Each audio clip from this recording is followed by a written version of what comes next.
Hello po sa inyong lahat. Isang magandang umaga po sa inyong lahat. Ngayon po ay 21 ng Hunyo 2026 anyo at ang oras po ngayon dito sa Los Angeles, California ay alas 6:26 ng umaga. Araw po ngayon ng linggo at nais ko po mag-vlog mga kababayan, mga minamahal. Patungkol po dito sa nababasa ko sa mga vloggers at maraming tumatalakay dyan sa YouTube. 18 ex-Marines maiiwan sa Erie. Iyan po ang nababasa ko o yun ang tinatalakay nila. Iiwanan daw ito sa Erie nung mga handler nila. Kaya yan ang naisipan kong i-discuss ngayon. Ang title ko po ay 18 ex-Marines maiiwan sa Erie. Ngayon ay siguro tatanungin niyo po ako, no, bakit maiiwan? Bakit i-desert sila? O bakit hahayaan sila? O disdain yan yan, no? Deserted or disdain or abandon. Yan po, ano? Ia-abandon sila ng mga handler nila. Bakit? Ay ito po, ano? Ang reason yan. Maiiwanan o iiwan o pababayaan sa Erie, ngayon lang nababanaag na iiwanan sila sa Erie. Nakakaawa, nakakalungkot, naintindihan natin sila.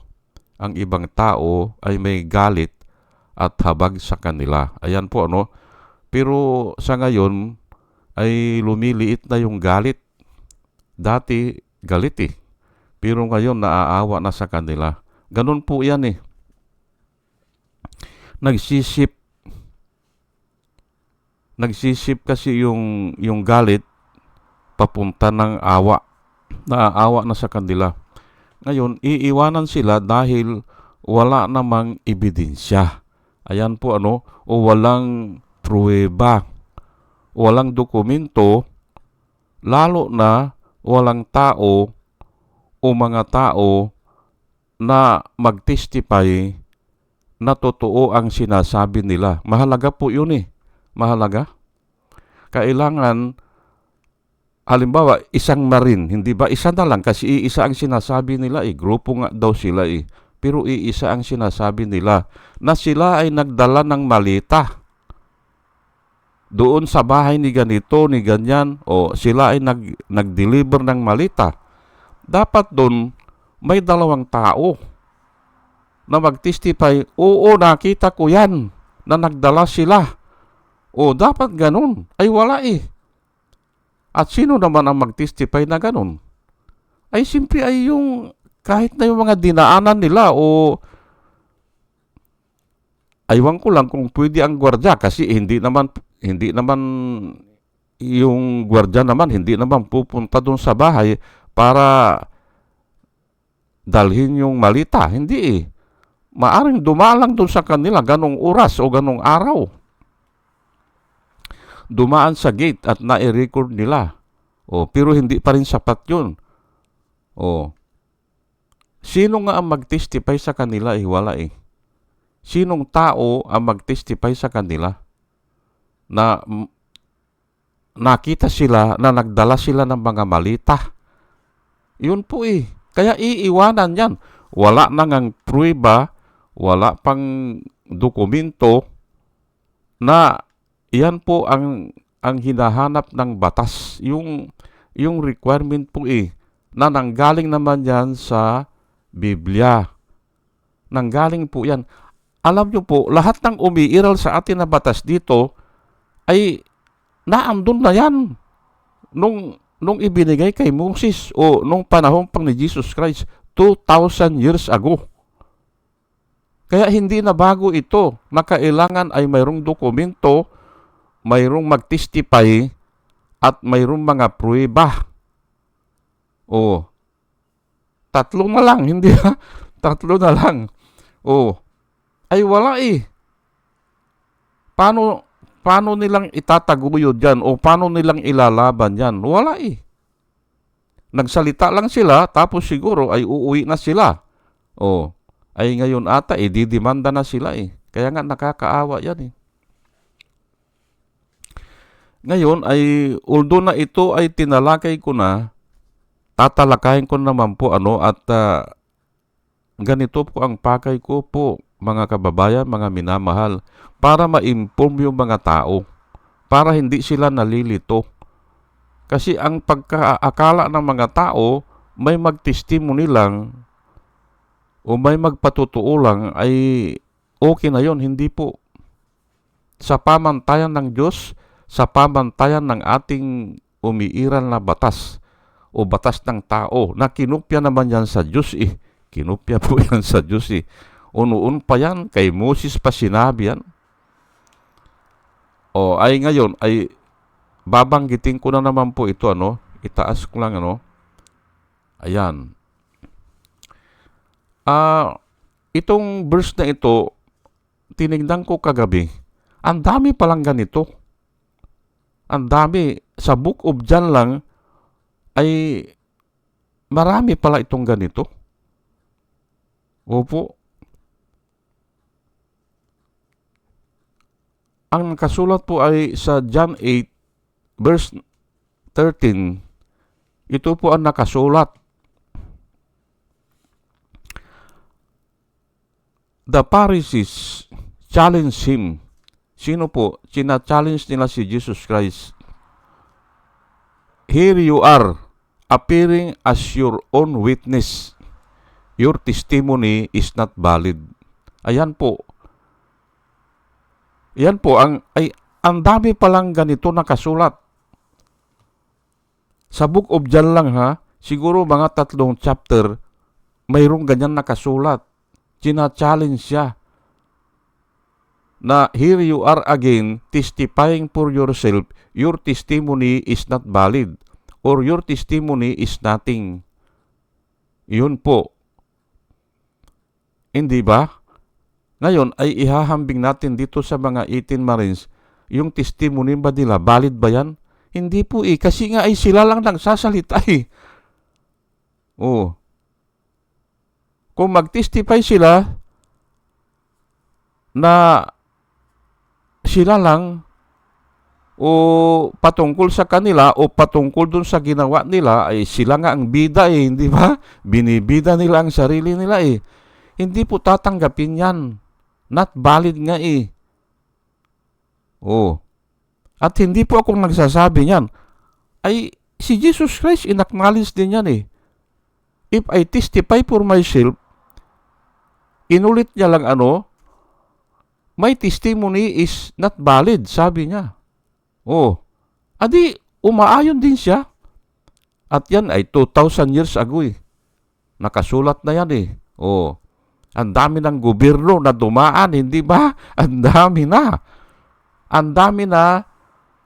Pagkatapos ng Romans, ay ang dami na po na naging superpower po eh. Hindi ba? O, pero nagbabago ba yan? Hindi. If I testify for myself, my testimony is nothing.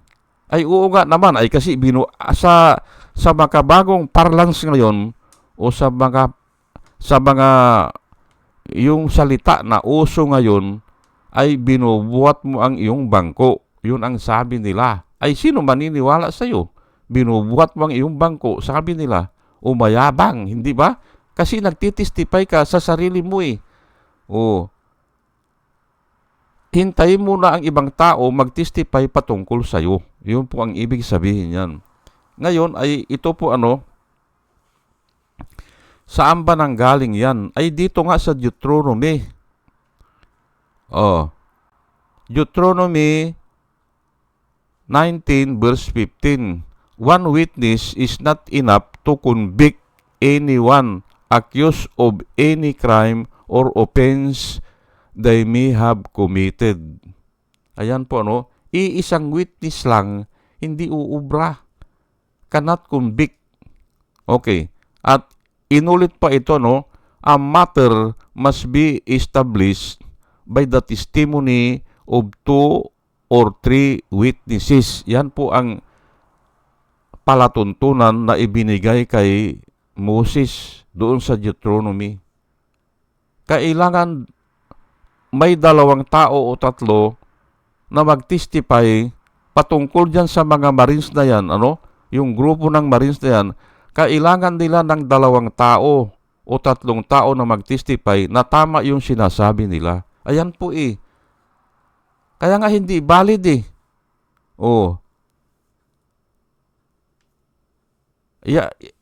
Ay ang linaw po na ng kasulat, hindi ba? One witness is not enough to convict anyone accused of any crime or offense they may have committed. Kahit na nga yung totoo pero hindi, kailangan pa rin ang 2 witness hindi ba? 2 or 3 witnesses. Ayan po. Kaya nga mahirap pong magpatunay. Mahirap. Lalo na yung mga krimen na nangyari sa kabundukan o sa mga walang tao. Ay saan ka kukuha ng witness, hindi ba? Ayan po hindi ba? Napakahirap po, ay ngayon, bakit ito ay, hindi, inilagay ko lang po dito, ko lang po dito, ito, John the Baptist, his works, the Father, and the Scripture. Inilagay ko yan kasi alam ko, na-discuss ko na ito Ngayon, uulit-ulitin ko na lang para ipakita sa mga tao o sa mga nakikinig na yung testimony ni Jesus Christ ay totoo. Yung testimony niya. At dito tayo magbabase kasi hindi nagbabago po ito 4 ang nagtestify sa akin, sabi niya. O patungkol sa akin. Kasi inaari niya kasi na siya ang anak ng Diyos. Di ba? Inaari niya na siya ay nanggaling sa Diyos. O siya ay isinugo ng Diyos. O ang ama niya ang Diyos. Tinatawag lang niyang Padre, hindi ba? Father, sabi niya. Pero kung minsan tinatawag niyang Diyos. Kung minsan tinatawag niyang Father. Pero mas marami ang salita na tinawag niya na Father. Ayan po, nanluloko ba siya? Hindi po. Kasi nga ay hindi po nagsalita si Jesus Christ ng deceit. Kahit na isang deceit, wala. Ay bakit binabago-bago niya? Ay naaangkop po Yun ang angkop Yun ang angkop. Kanina nga napakinggan ko kay kay yung batang 2H, Batang Maynila 2H, dinidiscuss niya ano ang kaibahan ng Iglesia ni Cristo at saka yung born again ni Eddie Villanueva. Dinidiscuss niya. Baka bukas i-discuss ko siguro yun kasi nga maganda rin yung dinidiscuss niya na tao lang si Jesus Christ. Tao lang ay ang gandang i-discuss niyan sa paniniwala ng Iglesia ni Cristo. Pero ang paniniwala naman ng mga born again na ganun kay Eddie Villanueva ay Diyos si Cristo. Napakaganda pong i-discuss yan. Kaya nga lang ay yung ako kaya ko po na idipinsa na Diyos si Cristo Kaya ko po pero nga ay gusto ko talaga yung may topic talaga ngayon ay balikan natin ito ay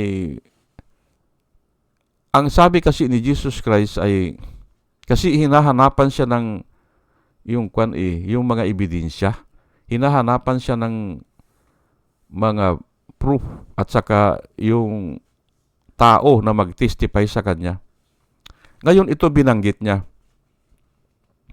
4 ito na natutulong sa kanya na totoo yung sinasabi niya. Ito, you have heard John, sabi niya. Hindi ba? You have heard John the Baptist, sabi niya. And John the Baptist testify about me, sabi niya. Hindi ba? And you take his testimony, sabi niya. For a while, sabi niya. At nasisiyahan sila kasi nga doon nga sa nagsisi yung iba, hindi ba?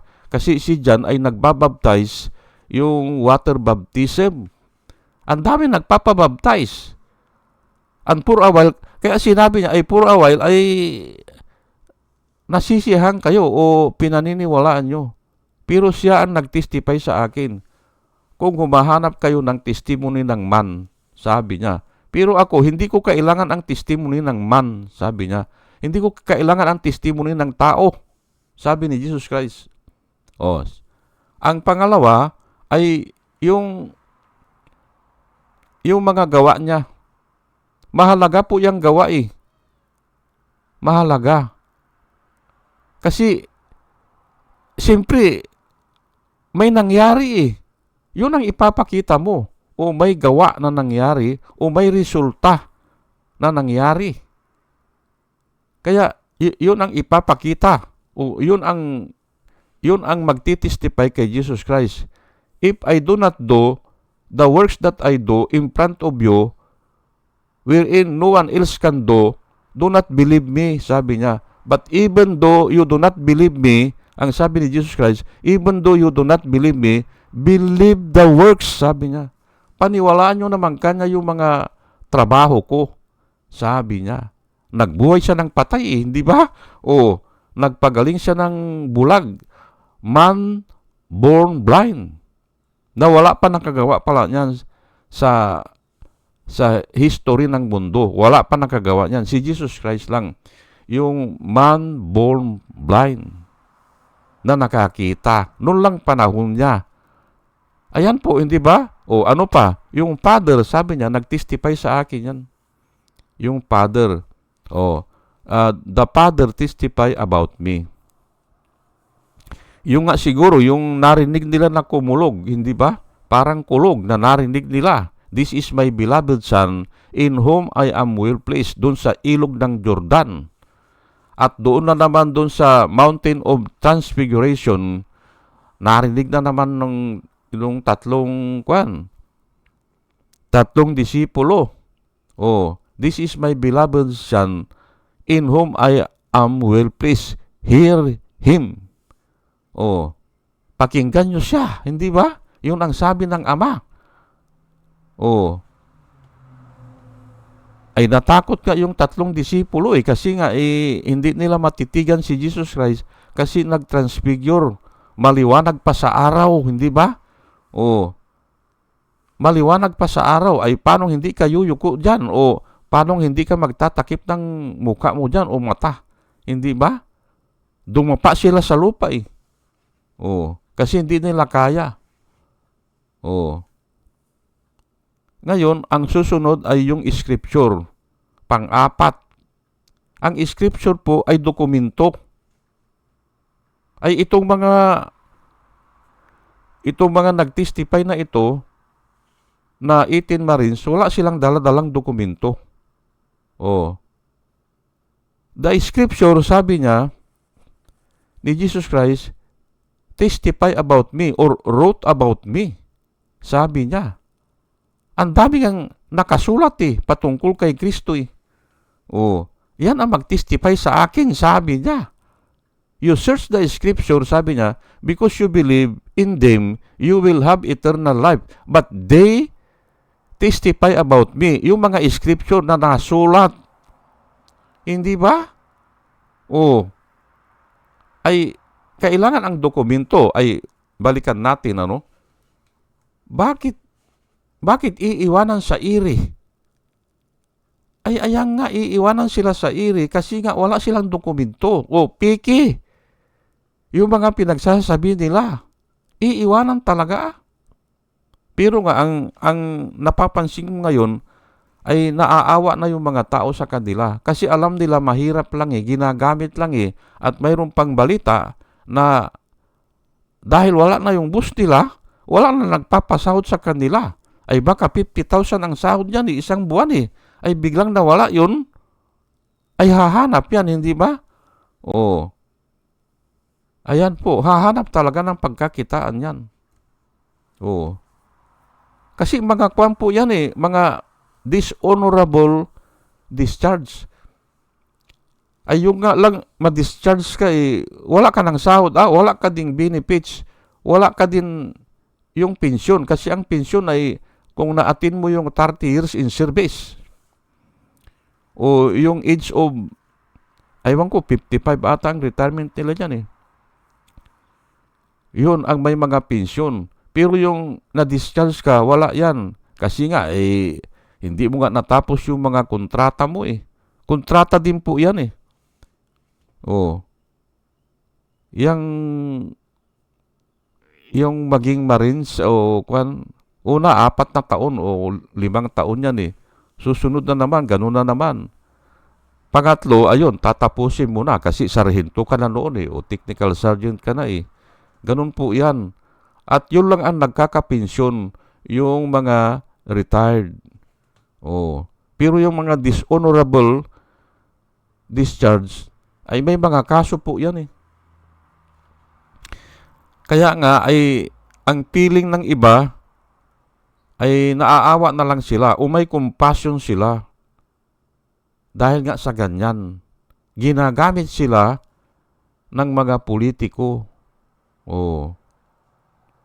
At lalo na ngayon, yan nga ang findings ng iba o ang inaasahan ng iba ay iiwanan din yan sa iri. Ayan. At yan nga, sinabi ko na at sigurado po yan. Kasi nga ay Biblia po Biblia po ang pinagkuhanan ko hindi ba? Kailangan nila kasi ang mga pruweba para tatayo yan. Ay hindi tatayo. Ay hindi nga haharap yan sa face to face, hindi ba? O kaya kung ipatawag yan ng yung preliminary investigation, hindi haharap yan. Kaya nga si Baligod, ang request niya ngayon sa DOJ ata ay hindi na sila tanungin. Ayan po, hindi ba? Pinapabasura yung ay wala nga silang wala nga pong yung ebidensya Basta sinabi lang nila, tapos na. At ang masama pa dyan ay paiba-iba yung mga deklarasyon nila. At saka, hindi ka panipaniwala. Amak mo, si Dilima nakakulong. Hindi ba? Nakaalis lang si Dilima. Aywan ko kung 1 year na si Bongbong na nakaupo.